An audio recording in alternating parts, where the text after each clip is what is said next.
Welcome to Raising OKC Kids, Conversations with Metro Family in Oklahoma City. I'm Erin Page, and today I am joined by Dr. Ann Fishel, who is here to discuss how shared family meals can impact our kids' mental health, plus some how-tos and affirmations to ease that parent guilt when our kids' after-school activities get in the way. Welcome, Dr. Fishel. Thanks so much for joining me. Thanks so much for inviting me. It's a pleasure to be here. Well, I'm excited to dive in, but before we get started, I want to tell our listeners a bit more about you.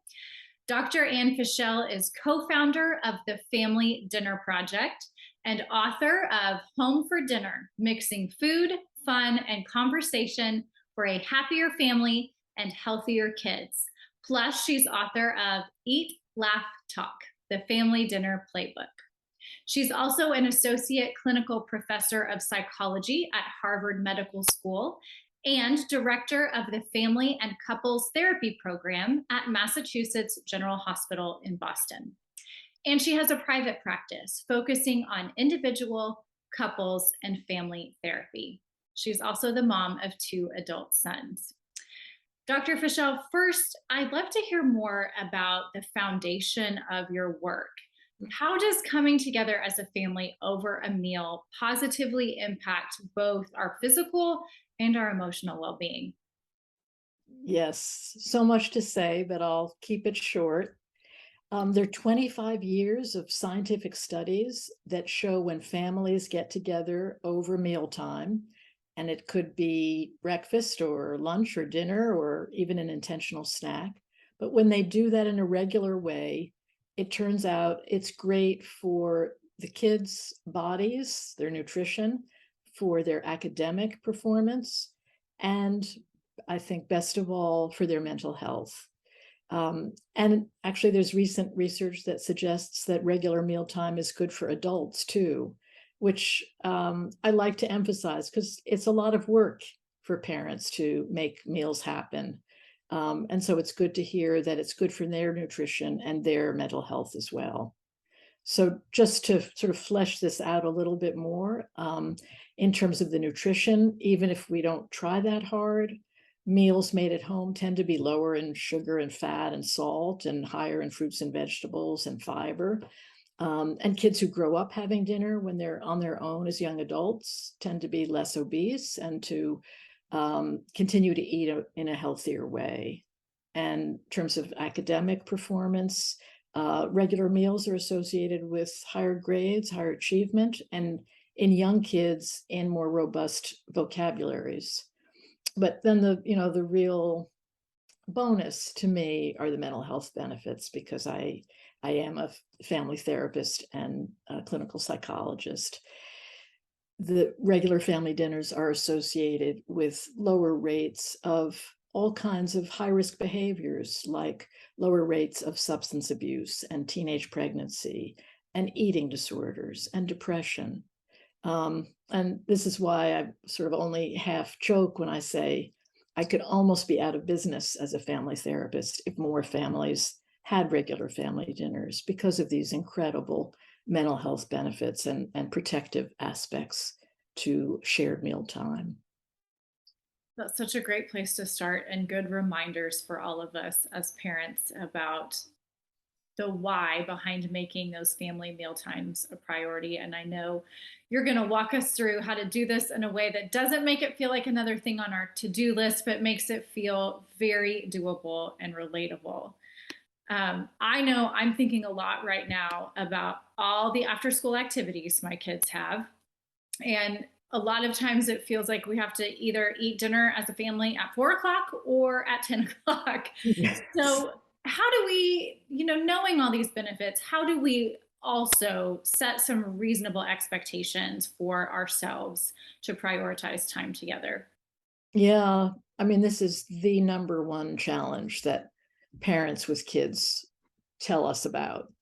How do you squeeze in this important part of the day when there's so many other activities that seem to all congregate around the dinner table? Um, I'll tell you one example that is just sort of maybe sounds a little outrageous, but I'll start with that and then I'll talk much more practically. But I know of a community in Minnesota, in Minneapolis, where the parents all got together and organized and together went to speak to the coaches and said, we really want to have family dinner. Could you please move the practices and the games out of the dinner hour?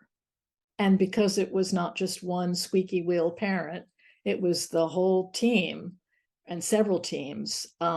They got these accommodations. So that's one like huge intervention. But let's talk about some more doable, smaller ones if you're not really wanting to organize your whole neighborhood or your whole community. Um, First of all, it doesn't have to be dinner.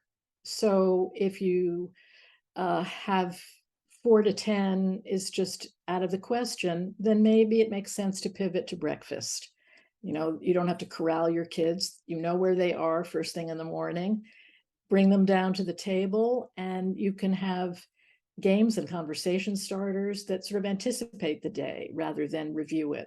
And you can have great, healthy, very quick meals at breakfast. We actually have a whole landing page of resources for breakfast because this is really a great workaround for a lot of parents. And so you can go to our website and type in the Family Breakfast Project, and there'll be oodles of resources there. So that's one idea.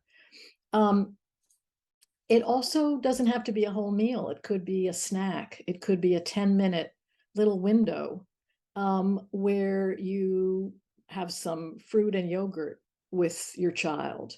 And maybe not everybody is there. That's okay. Family dinner doesn't have to be the whole family every time. It could be you and one child or you and both kids trying to pack a healthy snack before they go off to soccer practice and theater rehearsal.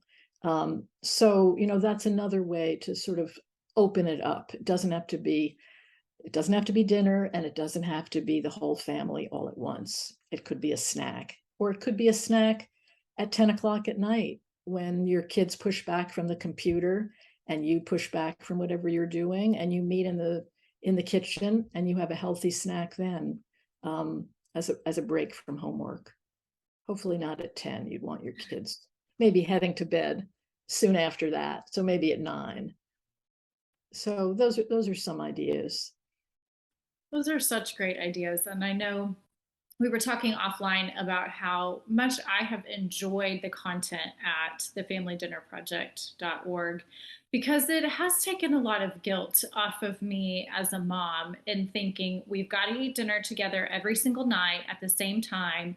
And I have appreciated so much all of these creative ideas, some of which my family's already doing. So then I'm like, oh, okay, well, we have a snack together when my sons get off the bus, and sometimes it's just the three of us, but that is a time that works for us to be able to sit down together and enjoy a healthy snack and talk about their day. Right. What we're really talking about are points during the day that are reliable times to connect with your kids. And that can be a 10-minute bite, literally and figuratively. A 10-minute, oh, I know I'm going to get to talk to my mom before I go off to soccer practice because we always have a snack together. And, that's what's really protective for kids, is having that reliable time to connect. That's such a helpful framework. And again, I think takes a lot of guilt and expectation off our shoulders as parents and makes this feel so much more doable. Let's talk specifically about our young athletes. Yes. At thefamilydinnerproject.org, you mentioned that this is a group of young people who really need those shared meal times, even though, of course, it can be challenging to schedule. So, why are meals together or snacks especially important for this group of kids? Yeah, I think there are several reasons. One is that young athletes are at could be at an increased risk for disordered eating, particularly those who do sports that emphasize appearance and weight. And I'm thinking about dance and wrestling and swimming and skating, gymnastics. So if there's a time to eat with your kids, it's also a time to keep an eye out at the earliest sign, the earliest red flag that they might be engaging in disordered eating. If you notice that they're eating much less than they usually do, or they're saying they'd rather take the meal and eat it in their bedroom away from you, or they're saying they want to start eating healthily, and healthily is really code for restricting. So that's one reason. It's just to sort of keep a gentle eye, and having a chance to intervene if you start to see any of those red flags.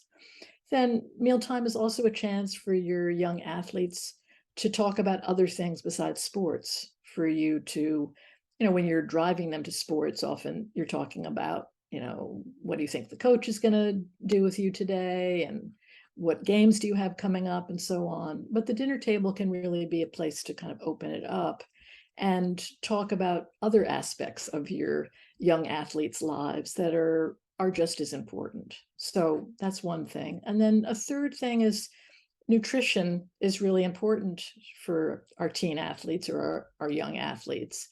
And rather than doing a kind of grab and go convenience food, which is quick, yes, but not so good nutritionally, tends to be higher in processed foods and sugar and fat and salt, taking the time to make sure that these snacks are nutritionally rich, have some protein, have some almond butter thrown into the smoothie, or include some yogurt and some fruit.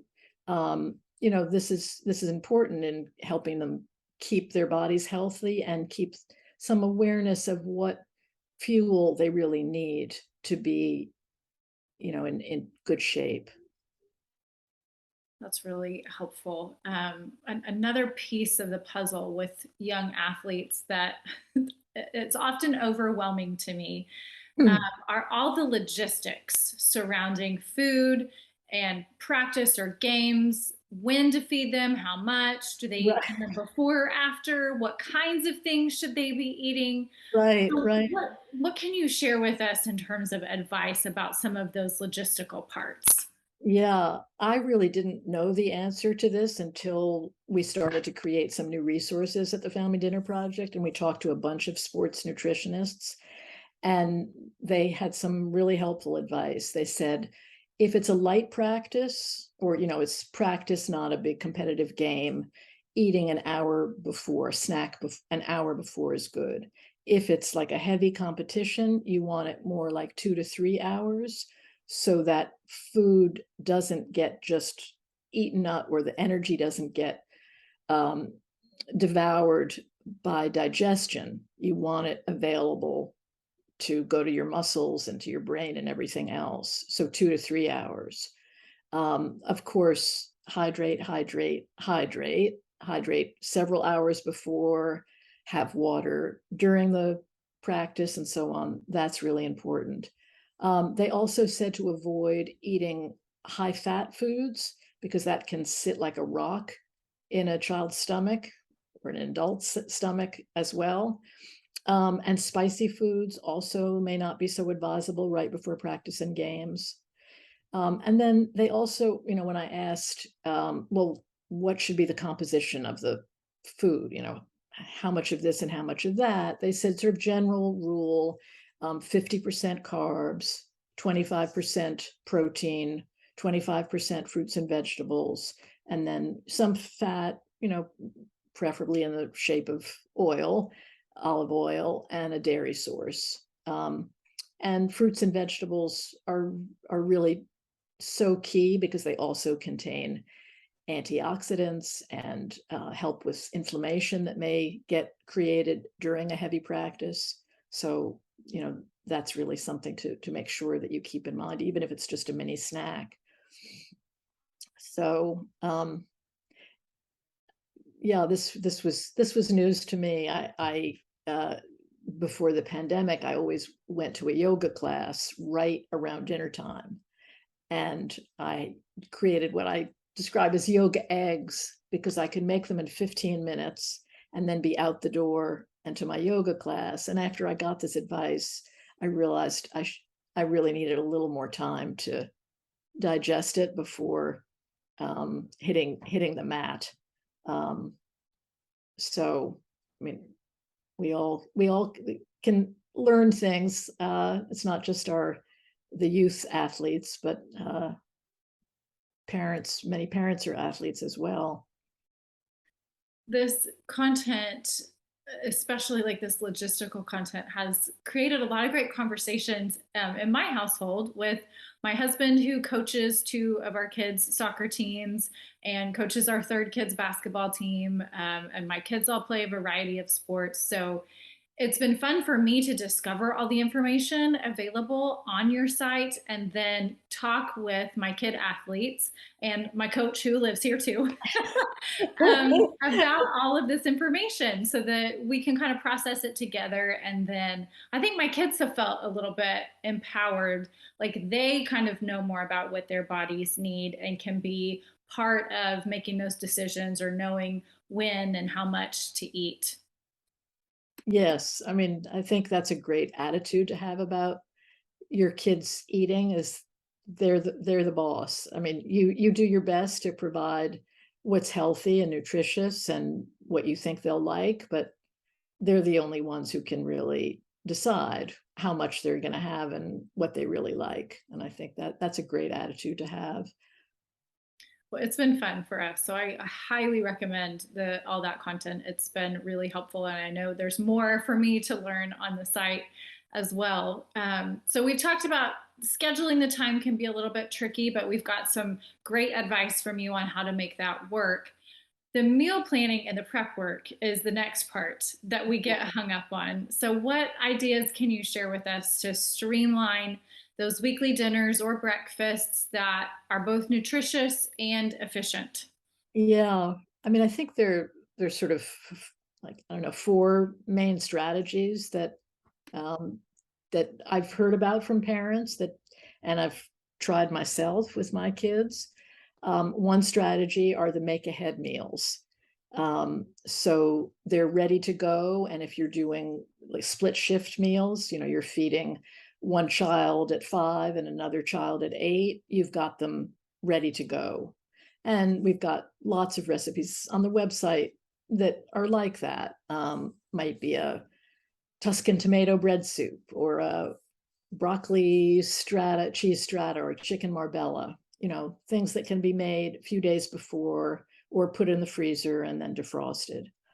Then there are the slow cooker meals, which also lend themselves to eating with one child at a time, but don't make you have to be schlepping your kids back and forth to practice and cooking at the same time. So you could have a meal that's just slow cooking, and that might be a chili dish, that might be a slow cooked barbecue ribs or a chicken Santa Fe soup that just is sort of it's like having a little helper that's keeping an eye on things.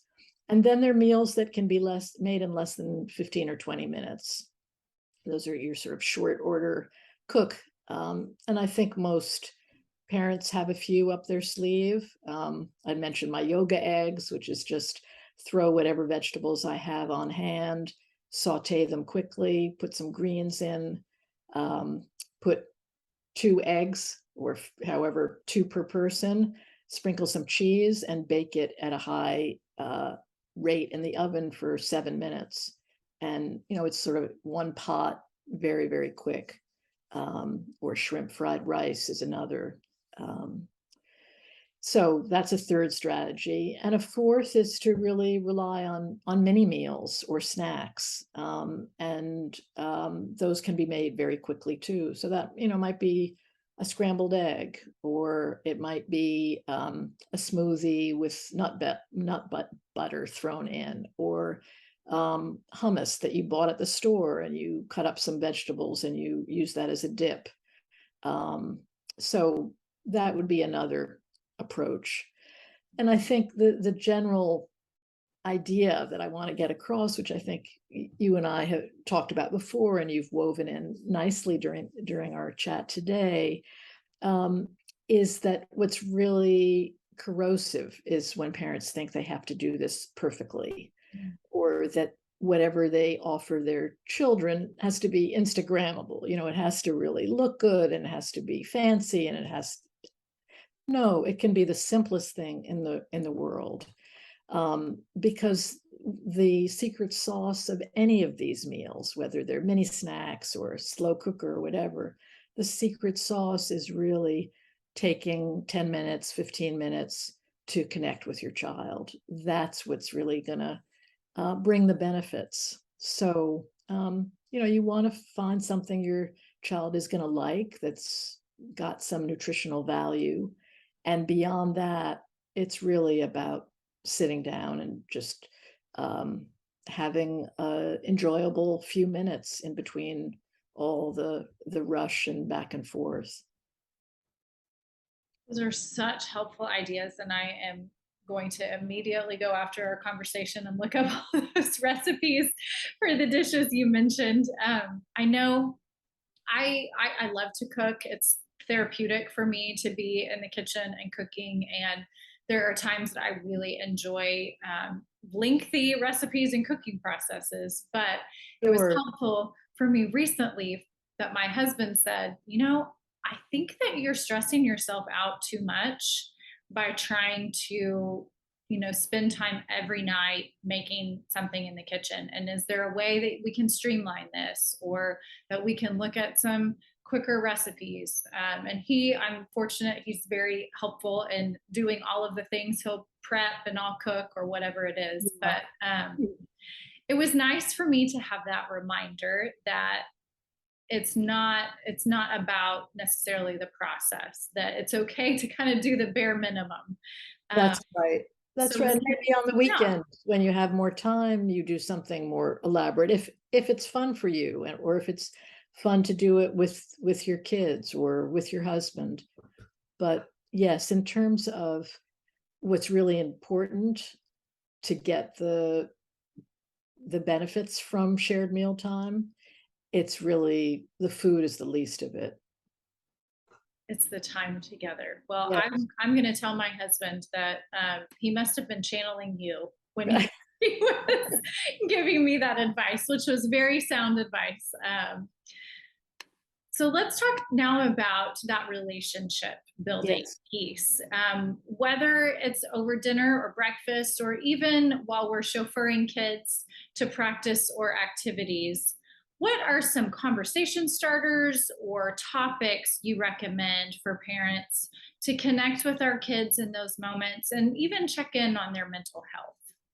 Yeah. I mean, I think there are lots of ideas. I'll throw out a few. So tell me what happened today that made you laugh. Um, Tell me two things that really happened today, and one thing that's you're just is a bold-face untruth, and let me see if I can guess, which is a sort of a playful way of asking, how was your day, or what happened today? Um, uh, Tell me something you learned today that you think I don't know. Um, what makes you feel good about yourself as a member of your basketball team, or what made you feel good about yourself when you were at school today? So those would be a few. Um, with teens, I know when my kids were teens, they really liked this question. Um, I would tell them something I had screwed up that day, which was never very hard to find. Something that was a tricky situation or some goof. I pressed send all instead of sending an email to just one person, and now I had egg on my face. And so I would present some mishap, and I would say, what do you think I should do, or what do you think I could have done, or you know what do you think? And I think they liked that because it wasn't so interrogative. Like I wasn't poking around in their business. I was starting with something that was like a little vulnerable about myself. Um, and with younger, when the kids were younger, and I guess I still do that, even though they're in their 30s, I'll start with a story about myself. Maybe I don't always tell goofy stories about myself, but something that I want to share with them before I start pressing them to tell me about their lives. And I think that that seems to work better. Um, is, and when my kids were younger, I would keep track during the day of some little stories, a funny story about our dog or somebody I met when I was taking a walk, and I would just kind of put them aside to share with them at dinner, knowing I mean, I wanted to tell them about my day, but I knew that would kind of grease the wheels to their telling me about their day. Those are such great ideas. I'm going to be taking notes so I can remember all of these. But I love for the younger kids about having them tell you two things that were true and one thing that's not. That's Yeah, so fun, yeah. and much better than my usual. How was your day today? Fine, is usually what I get. Right, right. I mean, another go-to that's sort of like the two truths and a tall tale is tell me a rose, a thorn, and a bud about your day. A rose is something funny or positive. A thorn is something that was challenging or difficult, and a bud is something you hope will happen tomorrow. Well, those Um, are great. and that's another sort of switch up to how was your day, because that does get tedious for all of us. It does. And I think once they kind of get in that habit, they're just answering fine without even thinking about Right, what they're saying. right, right. And talking about teens, I love that sharing things about your day and getting their advice. I have noticed as my kids have gotten older, especially my older two, will ask me now, "How was your day?" Wow. And sometimes they'll say, "Oh, I know that you were really worried about that meeting. How did that go?" Which is Oh, great, but then I have to share. you see how it feels. Yeah. But that's such a good reminder from you that when we take that first step to be vulnerable with our kids, that hopefully eventually they'll do the same with Yes. us. Yeah. And it could be something, it could just be something funny that happened. You don't have to tell your innermost secrets to your kids, but um yeah, it sounds at age 11, your child is asking about your day. That's incredible. A lot of spouses don't do that. Well, and I'll give credit. I'm making my husband sound really good on this Yeah. podcast, which he is, but he's so good about asking me, and we'll talk through our days. That I feel like our kids have just seen that modeled, and so now they'll ask both of us about how, Dad, did you get that order that you were working on? Or so it's really nice to see them kind of learning those skills. But again, that means if I'm asking them about their day, I know they're going to ask me about mine, and I'm going to have to be willing to share. Yeah. Oh, that's great. When I did want to just add one thing. I've, I'm not sure what, there was something that you had asked me a minute or two ago about, oh, I know, whether you talk at dinner or in the car. And I just want to say that when teens are asked what's the number one time and place that they talk to their parents, the answer is the dinner table. And number two is the car. But they're not the same, right? And I think the major difference is that in the car, we don't really look our kids in the eye. I mean, we shouldn't be if we're driving. Uh, and sometimes that makes it easier for kids to talk to us because we're not looking them in the eye. But there are important neurological effects of eye contact, and effects that really promote bonding when we look each other in the face. So that time is precious in the car, but it's not the same, I think, as the time around the table when you really can look at each other.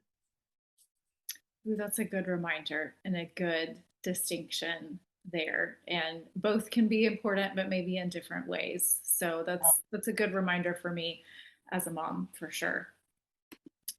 One of the other things that I am really struggling with right now with my kids, and you alluded to this a bit earlier, is I want them to understand good nutrition and making healthy choices, but I also want to support positive body image. I don't want them to get into the diet culture or thinking they have to eat a certain way to look a certain way. Right. So, how do we help our kids understand the function of the foods they're eating and also ensure that they do feel comfortable and confident in their bodies, whatever their bodies look like? Yeah, such an important topic. I think it really starts with how parents talk about food and their bodies. If a parent who is dieting at family mealtime is modeling that, is saying, you know, I'm anxious about my body and you might be anxious about yours. So that's that would be I think the place to start is for parents to kind of um, not talk about feeling fat today or not feeling about I cheated today and I had a cookie at lunch. No, that kind of talk is kind of toxic. And um, it is so much part of the culture and our language that it can be hard to root that out. But that I think that would be the first place I would start. Um, I spoke with a dietitian at Mass General where I work, Dr. Harshman, and she gave the analogy that our bodies are like fancy cars, and the important engine is our heart and our organs, and the food is the fuel for our fancy cars, and we need fuel that will strengthen our bones, that will give our brains energy to learn, that will power our muscles. And this is the sort of language that's better to use than talking about good foods and bad foods or foods that will make you fat. Or so sort of the emphasis on talking about what our bodies do rather than what they look like. So I think that's another kind of messaging.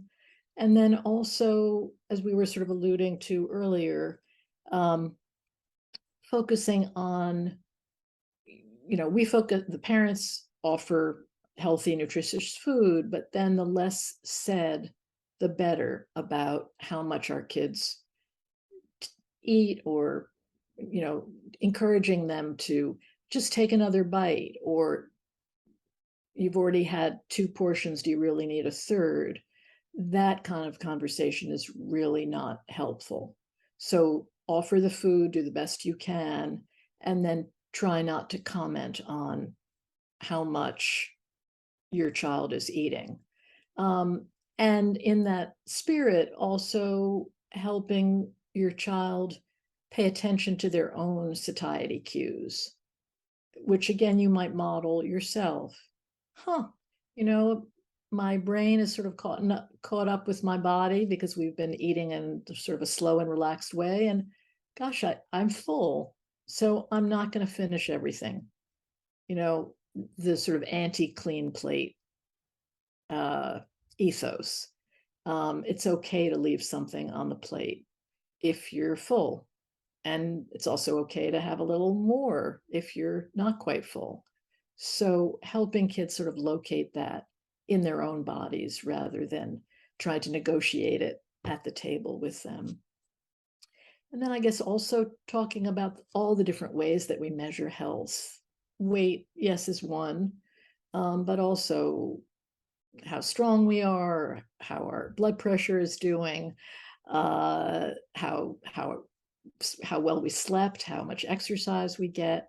And some parents may want to ask their children's pediatricians not to bring out the growth chart and not to mention BMI. That I think pediatricians are more and more open to that, realizing that this focus on weight and appearance really is the sort of on ramp to disordered eating.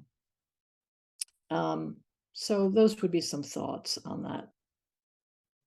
That's all very helpful. I feel like so many parents now are very conscious of not wanting to repeat some of the ways in which they were parented that might Yes.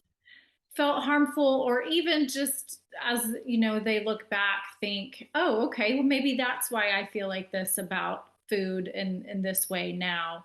um, it's just there's a much different culture around food and nutrition today than Yes. there was in the 80s and even early 90s. So that's so helpful and such great advice that I know I'll be taking to heart for my family and my kids. Another thing that we know is difficult right now for a lot of families is anxiety disorders on the Yes. rise in kids. You have a great section again on the site with conversation ideas for parents to talk to their kids about anxiety and lots of other things too: stress, loneliness, resilience, self-care. If our kids are experiencing some anxiety about school, or maybe they're stressed about a test or a situation with their friends, what are some helpful things we can be saying to them, or even questions we could be asking them? Yeah. Um, so, it's not going to be a one size fits all. I think sort of generally, what are the kinds of questions that I would call door slammers, and what are the ones that are window openers? That the window openers are questions or comments that make your child feel that you're not judgmental, that you want to know their struggles, that you can bear it, that you're not going to get angry or overwhelmed or sad about it. And door slammers are questions that really will shut them down. So door slammers would be things like, oh, you're always anxious before a test, but you always do well. You're just being ridiculous. That might be true, but it probably wouldn't be too helpful. And a window opener might be, what's helped in the past when you've been anxious about a test, or um, tell me more what about you're feeling anxious. I really want to understand that. And how do you feel it all the time? Do you just feel it sometimes? Um, uh, so that kind of willingness to keep your child company. You're not going to be able to take the anxiety away, but you're going to help make your child feel less alone with it. Um, and as though you're a safe person to share this with. Um, and I think beyond that, sometimes opening it up so that there might be a conversation about how let's, how do you deal with stress? Asking your spouse, what are some things that help you when you're feeling really worried about something coming up? Um, so what's one thing that you do when you're overwhelmed or anxious? Or what are the signs that you get in your body or thoughts in your brain when you need extra support from somebody? So that you're you're sort of destigmatizing in that way. You're saying this may not be exactly how you feel, but we do all feel some version of this. And I think that that also can help a child feel less alone. Um,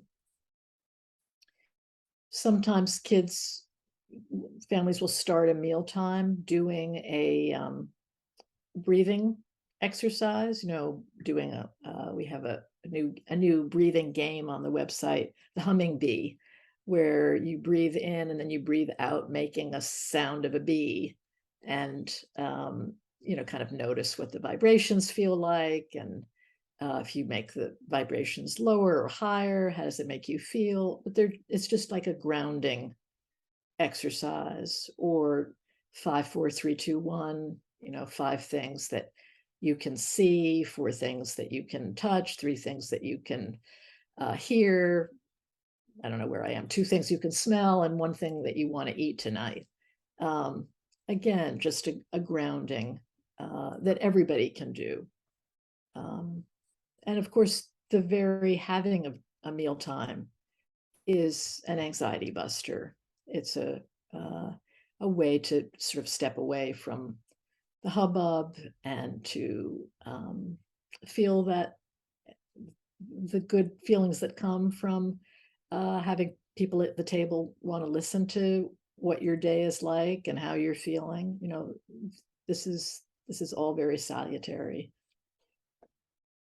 It's a safe space, and Exactly. I love that basis of your work, that when our kids can anticipate that and they know that that's part of their day, that provides such a good foundation for them. Yes. It's a good reminder for me. As we wrap up our conversation today, what is the top piece of advice that you want parents to remember about the value of those shared meal times? Yeah, I mean, I think you were just hitting it um, right on the nose when you were saying that mealtime is a safe time. It's really so important for our kids to feel that there's a predictable time each day to connect with us.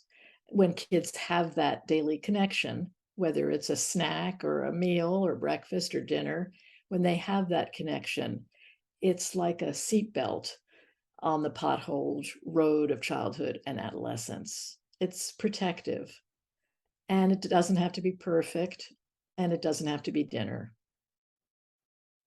So those would, I think you maybe said one piece of advice. I think that I snuck in a few more there, but No, that was perfect. Thank you so much for all of the wonderful advice. Again, thank you for relieving some of that mom guilt, that parent guilt that we have about trying to do everything and do everything just right. This was so helpful to make this feel so relatable and accessible to create those moments in our families' days to really connect with each other. good. Well, I don't want to add an ounce more of burden on parents. It's everybody is doing too much. So um, I'm glad the message came through to it doesn't have to be perfect, and these small bites are can be just as important as a elaborate Thanksgiving dinner. That's perfect. It's great reminders for all of us, me included. For our listeners, find more presentations by nationally renowned parenting experts through membership in the modern art of parenting. Visit modernartofparenting.com to learn more about memberships, which are just $19 a month or $199 for the year with a 30-day money-back guarantee. Thanks everyone for listening. Join us next time on Raising OKC Kids.